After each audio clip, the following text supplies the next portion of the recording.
And there's also times where you just say, okay, I'm gonna try to not have I won't fall for the argument. I won't participate in the argument. Because I knew where it would go, into her circular pattern of psychological abuse.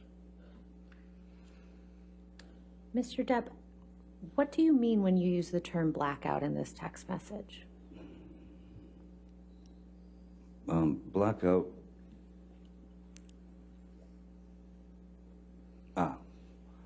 Yes, because I'm talking about 1,000 Red Bulls and vodkas, 1,000 of them, 2 bottles of champagne, no food for days, half a bottle of whiskey.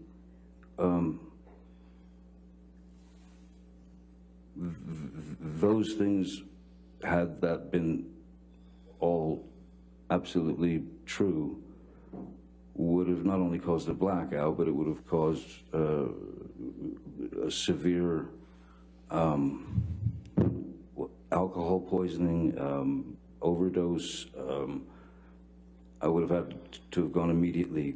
If that were true, I would have had to have been taken to a hospital, or I'd just die. So, no, blackout is when someone gets so drunk on alcohol, essentially, on alcohol. But the pills that I had my addiction, that I was addicted to, the roxycodone, which are very, very powerful opiates. Two of those would knock me out.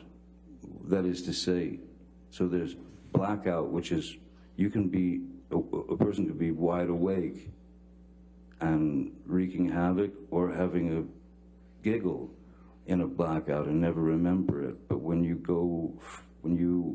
are, when you've taken the prescription medication, it knocks you out. You are certainly not, well, you're not in any condition to, first of all, swing at anyone. You are out. You go on what's called the nod, and then it takes you away into sleep. It's just very deep sleep. And I found that much more accepting than having to hear constant badgering and insults. Mr. Depp, I'd like to show you Defendant's Exhibit 153, which I believe Mr. Rottenborn also showed you last week. Yes. Do you remember seeing this during Mr. Rottenborn's examination of you last week? Yeah, yes, I do. Okay. Now, I'd like to show you the full text exchange, which is in Plaintiff's Exhibit 120. And since there's been a number of text messages drawn from this document, this would be Plaintiff's Exhibit 120C. Which page would that be, or underscore? This would be 4 and 5, Your Honor. 4 and 5, thank you.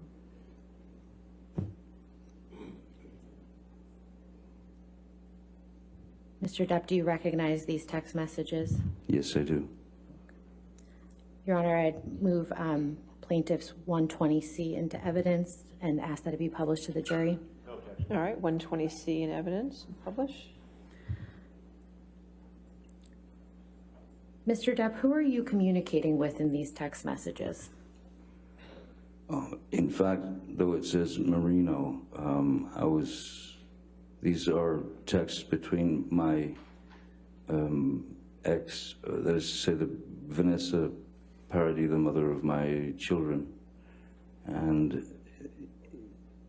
this is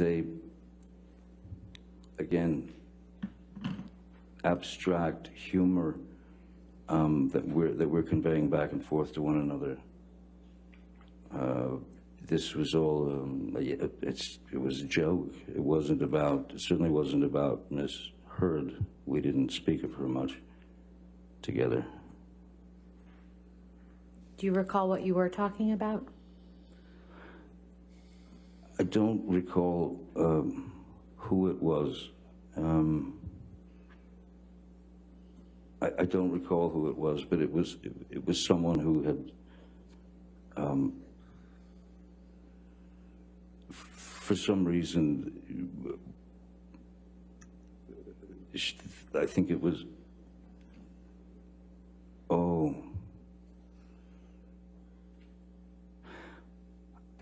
I think that the possibility is that 2013, it might have been, we had a nanny at one point, who in fact, we had,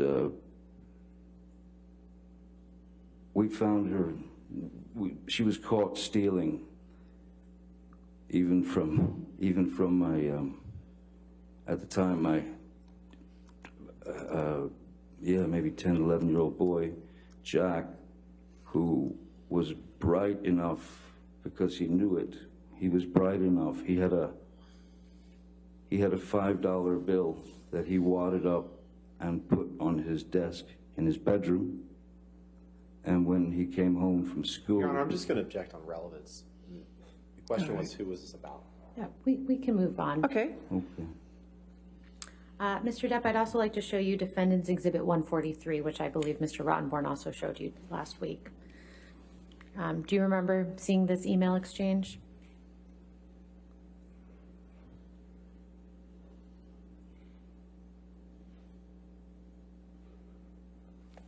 You could scroll down as well, please. Thank you.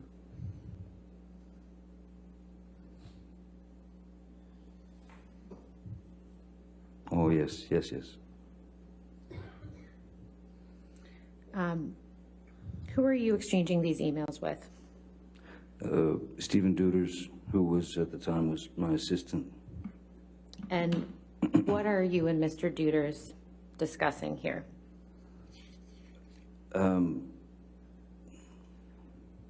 Gobbledygook, essentially. It was as I remember, it was a day of work, and there were times when I would send a text to Mr. Duders, because he's the worrisome type. I would send him a text in jest, of course, and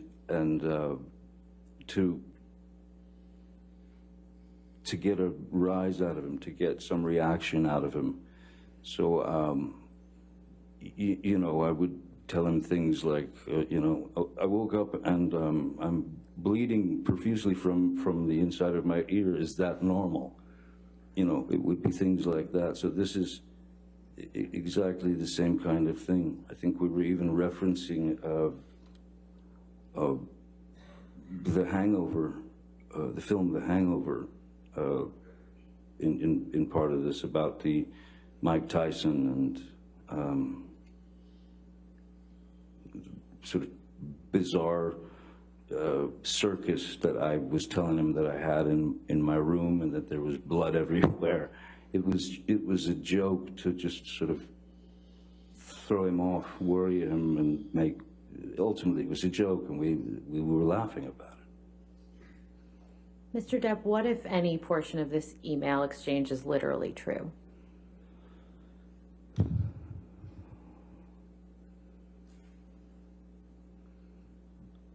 We're all set to leave here at approximately 1:30 p.m. Hope you rested well.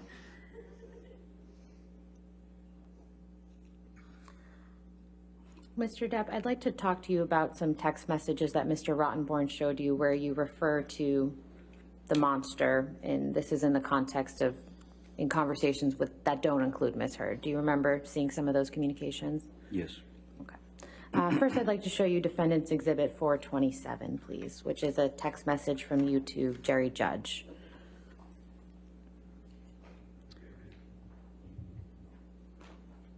How are you using the term monster in this context when you're communicating with Mr. Judge?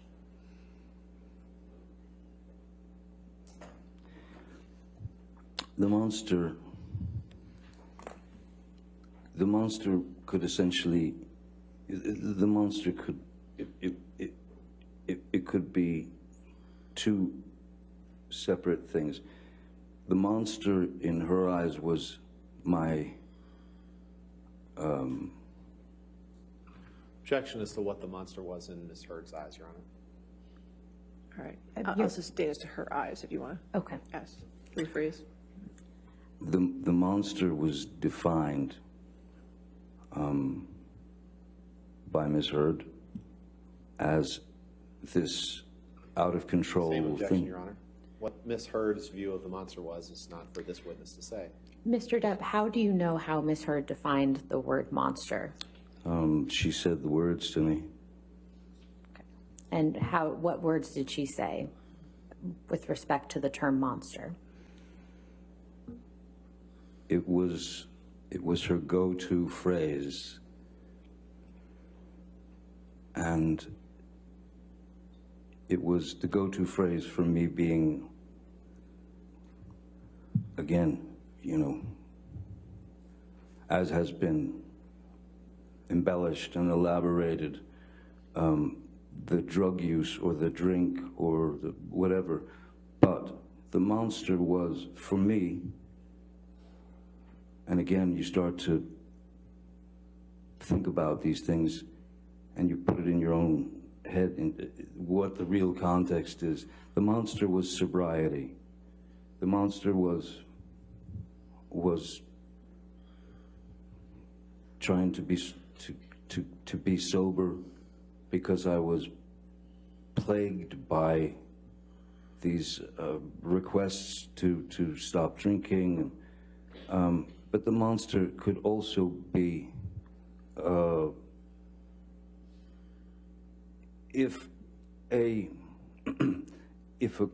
conversation, if something starts as a conversation, which would quickly ramp up to quite an antagonizing argument, if I responded to her, if I took part in the verbal back and forth where people do in life end up saying obscenities, screaming obscenities at one another, or calling them names, or when it gets to that point, I mean, the monster was just for me, was just the guy who actually was dumb enough to continue to take part in arguments that would ultimately get nowhere. So that is one of the reasons why I would try to get away from Ms. Heard and not participate in her debates and the knowledge that she wanted to express to me, and circular and painful insults that were constant. It was rapid fire. So I stopped participating in those. I tried to walk away. I tried to go to another room, even to the point of locking myself in rooms so that she just could pound on the door and scream. That was clearly I should have never fallen for that or taken the bait to allow myself to get into a conversation which led to an argument, which led to physical violence. It was not going to be good, so I would just walk away, which drove her through the roof. So, Mr. Depp, why would you use the term monster when communicating with people other than Ms. Heard? Well, because I heard it all the time. I mean, it was, as I said, that was her go-to. The monster's here, the monster's back, monster. So I would refer to the monster again in terms of some with Elton or with friends Patti Smith. The monster was like with Elton. I believe it was just a monster. Was I let the monster creep back in or something. That is sobriety. That's what I'm telling him is, I have failed, and I've had a drink, or I've been drinking. But my drinking again was not to excess. I would never went into blackouts or anything of that nature. I was disappointed in myself for not staying there. Although when you are constantly in a position to be harassed by your beloved other,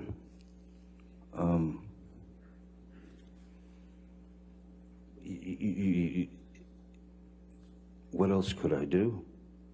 I wanted to be numb. I didn't want to hear that.